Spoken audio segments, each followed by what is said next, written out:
Olá, olá, bom dia, boa tarde, boa noite. Tá gravando, tá? Pessoal, hoje eu resolvi fazer uma aula aqui um pouco diferente do que a gente tava vendo até agora. Eu senti que no slide eu tava um pouco engessado demais, sabe? Eu tava achando que a minha aula tava muito quadradinha ali pro que vocês me conhecem.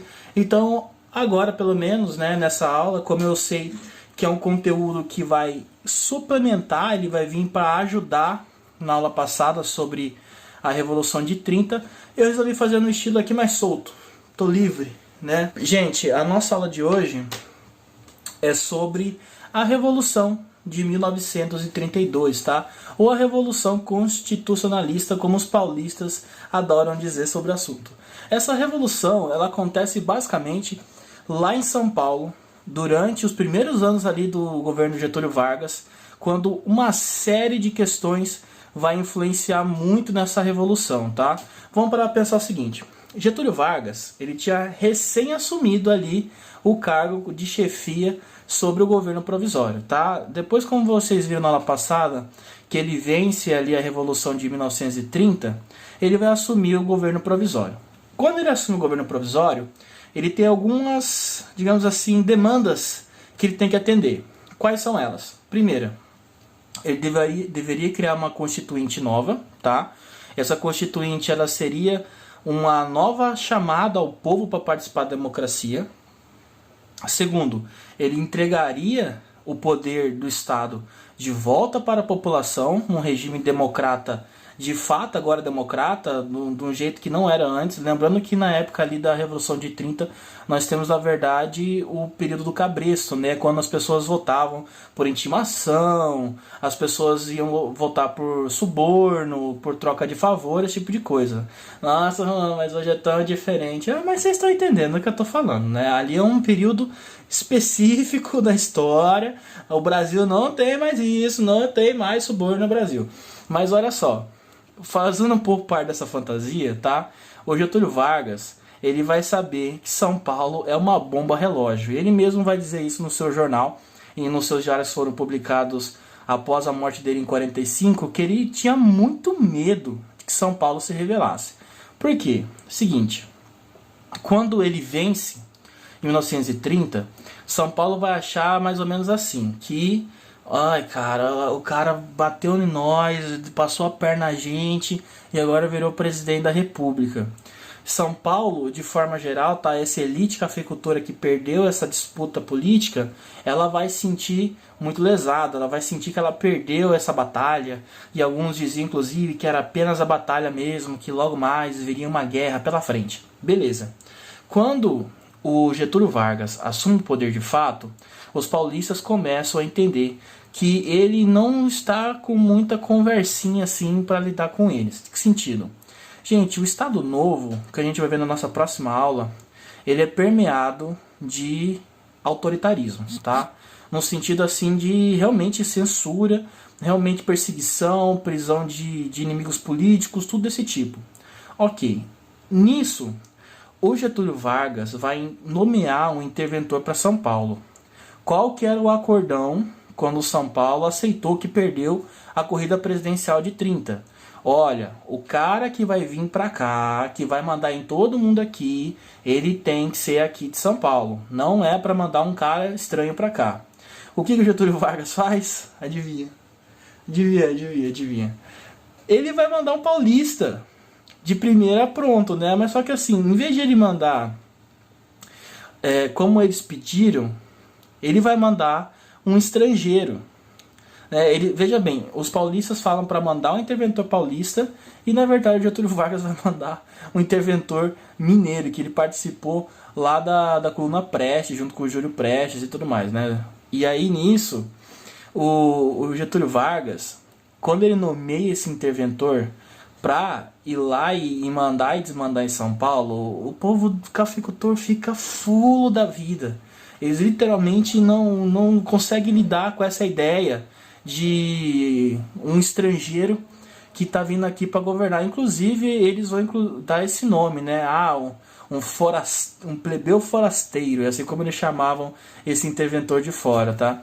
Esse interventor de fora, ele vai causar uma série de desestabilizações políticas ali dentro de São Paulo, justamente porque ele via, inclusive, que os paulistas eram um perigo, essa nova soberania nacional que estava se formando sobre a mão de Getúlio Vargas, tá? A grande questão, pessoal, aqui da Guerra Constitucional de 32 é que essas intervenções vão começar a colocar mais lenha na fogueira, tá? Se São Paulo já estava com um problema sério com Getúlio Vargas, quando ele nomeia esse interventor mineiro, aí que as coisas ficam piores ainda, porque literalmente agora passa a ter motivo toda essa revolta que os paulistas têm sobre a figura de Getúlio Vargas. E aí nós vamos ter duas narrativas, tá? A narrativa paulista, que vai falar o seguinte: olha, essa questão aqui, principalmente da Revolução de 32, ela é causada por quê? Porque Getúlio Vargas, ao invés de fazer a sua constituinte, fazer o que ele tinha prometido, ele deu uma de ditador. Já o lado de Getúlio Vargas vai falar que não. Fala, não, velho, os paulistas é que eles são os caras muito sangue nos olhos. Tá? Em vez de eles esperarem que as eleições já estavam marcadas, em vez de eles esperarem a Constituição que estava sendo aprontada, eles resolveram pegar em armas. Bom, como que começa de fato essa pancadaria generalizada? O seguinte, teve uma manifestação ali dos paulistas que estavam pedindo pela renúncia do Getúlio Vargas, tá? Essa revolta, ela vai ser um tanto quanto truculenta no sentido assim de ser reprimida, porque o governo ele começa a fazer com que essas revoltas sejam cada dia mais reprimidas, com mais força, com mais poder, e aí chega um momento, inclusive, que morrem estudantes nessas revoltas, se a gente pode dizer assim, ou nessas manifestações, tá? É o famoso MMDC, é as iniciais dos 4 carinhas que morreram ali durante essas revoltas, tá? Esses quatro estudantes que falecem, eles vão virar um símbolo para o povo de São Paulo, no sentido de ser um símbolo físico mesmo e imagético do que o governo federal está fazendo contra São Paulo. Então, assim, os paulistas começam a organizar por si só uma constituinte, tá, que seria deles. Aí algumas coisas vão entrar em termos de narrativa, que na verdade essa constituinte ia declamar que São Paulo é independente do Brasil, que essa constituinte na verdade ela tinha também um teor super autoritário, só que era desvinculado do Getúlio Vargas, que na verdade isso tudo foi uma briga dos cafeicultores para voltar ao poder. As narrativas elas vão divergir bastante, tá? Mas o que a gente sabe de fato? Que em 1932, quando São Paulo dá um ultimato para Getúlio Vargas abandonar o poder para que possa voltar o governador de fato, ou quem deveria ser o presidente de fato, que eles acreditavam que era o Júlio Prestes, o povo de São Paulo vai falar assim, o governo federal vai falar, não, negativo, não aceito isso não. Então o que o governo de São Paulo, o governo federal faz, perdão? Ele vai ordenar, tá, que não haja mais manifestações. Mas aí tá, e a pancadaria estoura e acontece o quê? Basicamente é o seguinte, e lá em 9 de julho, o governo paulista vai iniciar o levante militar contra o governo federal de Getúlio Vargas, tá? Quando ele inicia esse movimento, vai rolar basicamente uma guerra de corrida. O que os paulistas pensavam? Que a gente tem que chegar lá no governo federal muito rápido. Lembrando que a sede do governo federal na época era no Rio de Janeiro. Então eles estavam basicamente querendo fazer uma corrida até o pódio. Chegando lá onde está o Getúlio Vargas, ficaria muito mais fácil fazê-lo abdicar do trono. E assim ele consegue de fato tomar o poder de Getúlio e fazer uma nova constituinte. Só que tem um problema, gente. Se vocês olharem os exemplos das guerras civis ao longo da história no mundo inteiro, vamos pegar aqui que eu acho mais fácil de fazer a analogia, que é a Guerra Civil Americana. Existe sempre um lado que ele detém uma força bélica muito maior. Aqui no caso é o governo federal, tá? São Paulo, por mais que fosse já um centro industrial, eles, digamos assim, se superestimaram, acharam que o governo federal não ia conseguir fazer nada contra eles. E aqui o problema principalmente São Paulo vai lutar contra o resto do Brasil inteiro. São Paulo realmente está em um momento ali que está numa economia muito forte, mas nem por isso ela consegue bater de frente com o governo federal. Então, algumas coisas trágicas começam a acontecer, inclusive.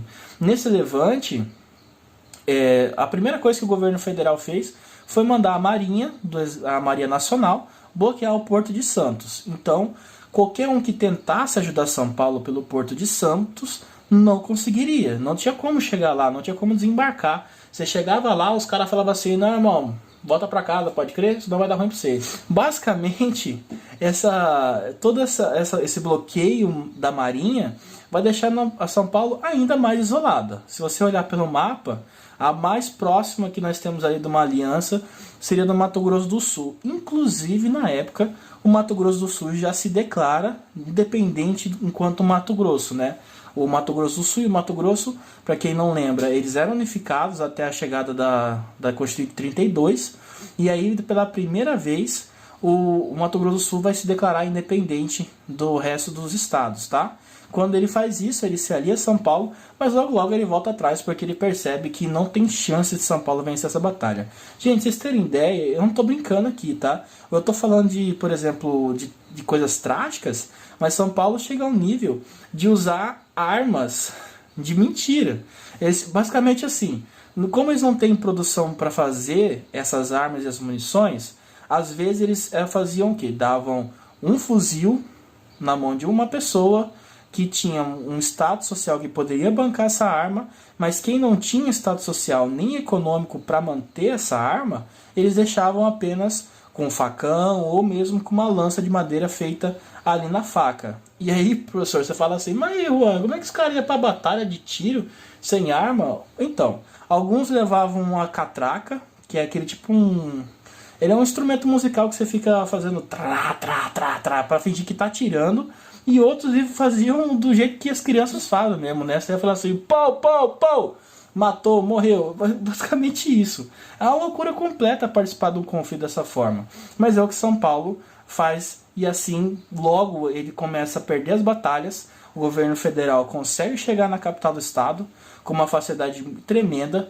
Tanto que esse conflito, por mais que ele tenha um significado emblemático muito grande dentro das nossas cabeças, né? Ele não é de fato um conflito tão longo assim, ele vai durar poucos meses. Ele começa em julho e já vai acabar em outubro. Então veja como na verdade são batalhas até meio que perdidas que foram travadas ali, né? Mas aí você pode estar pensando assim, poxa vida, Rô, mas todo esse fuzuê aí pra nada? Na verdade, essa Revolução de 32, ela foi muito marcante para a ascensão do Estado Novo, porque o Getúlio Vargas ele percebeu que o poder dele não estava tão consolidado assim. Então, o que ele prepara? Ele começa a atender uma série das reivindicações que o Estado paulista estava pedindo. Primeira delas, fazer a Constituinte. Ele já organiza, mesmo em 32, uma Constituinte e é aprovada logo em 33 e em 34 a nova Constituição do Brasil. Tá? Depois dessa vitória, basicamente, da questão da Constituição, o governo de São Paulo, inclusive, ele começa a ter uma relação um pouco mais saudável com o governo central. Em que sentido? O Getúlio Vargas ele vai perceber que o estigma social que havia causado dentro ali do estrangeiro em São Paulo, de essa pessoa que é de fora, ela vai maltratar São Paulo, foi muito grave. Então ele começa a fazer basicamente uma política de boa vizinhança. Ah, vocês querem um paulista para ser interventor aí do estado de vocês? Então eu vou indicar um paulista. Vocês falam para mim quem é, ele vai lá e indica. No final da guerra, basicamente não houve tantas mortes assim, tá?